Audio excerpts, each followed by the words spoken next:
अहमदपूर शहरातील पशुवैद्यकीय दवाखान्यातून एक धक्कादायक बातमी समोर येत आहे।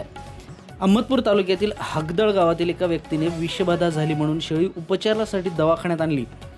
मात्र काही उपचारानंतर डॉक्टरांनी ती मरणार असल्याचे सांगितल्याबरोबर त्या व्यक्तीने अहमदपूर शहरातील मटण व्यावसायिकाला फोन करून दवाखान्यातच बोलावून घेतले आणि त्या व्यावसायिकाने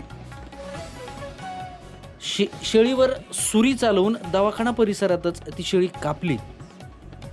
त्या शेळीला विषबाधा झालेली असल्याचे डॉक्टर सांगत असतानाही त्या शेळीच्या मालकाने मटण व्यावसायिकास शेळी विकली कशी आणि मटण व्यावसायिकाने सुद्धा विषबाधा झालेली शेळी घेतली कशी हा प्रश्न खरा तर उपस्थित होतोय।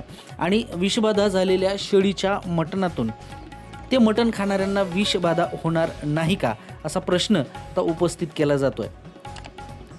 एकतर दवाखाना परिसरामध्ये शेळी कापणे हा गुन्हा आणि विषबाधा झालेल्या शेळीचे मटण विकणे हा दुसरा गुन्हा त्या मटण व्यावसायिकाने केला आहे।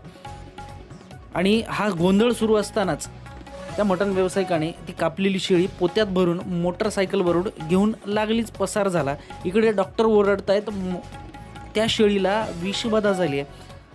तर या गोष्टीकडे त्या शेळी मालकाने आणि त्या व्यावसायिकाने दोघांनीही दुर्लक्ष करत शेळी घेऊन गेले खरे, मात्र ते मटण खाणाऱ्यांच्या आरोग्याचा प्रश्न आता गंभीर झाल्याचं अहमदपुरात पाहायला मिळत आहे। तर दुसऱ्या बाजूला महाराष्ट्रभरामध्ये अन्न भेसळ विरोधात तुकाराम मुंडे यांनी मोहीम उघडलेली असताना अशा पद्धतीचे प्रकार गावागावातून शहरातून पाहायला मिळत आहेत। आणि आता अहमदपूर शहरामध्ये मटण व्यावसायिकांची चौकशी होण्याची मागणी जोर धरतानाचं चित्र पाहायला मिळत आहे। Bureau report, news Maharashtra today, Ahmadpur, Latur.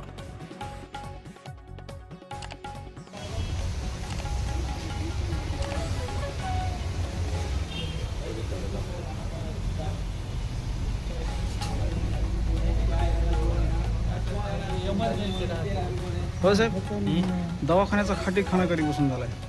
नाही हो, आता त्यांचा व्यवहार झालाय, काय बोलावं त्यांना? तुम्ही ते घेणारे आहात, आम्हाला काय बोलता येते त्यांच्या पुढे तरी? नाही, पण तिला आजार काय होता? ते विष खाली होते, मराली होते, ते म्हणले साहेब आम्हाला विकून टाकायचे।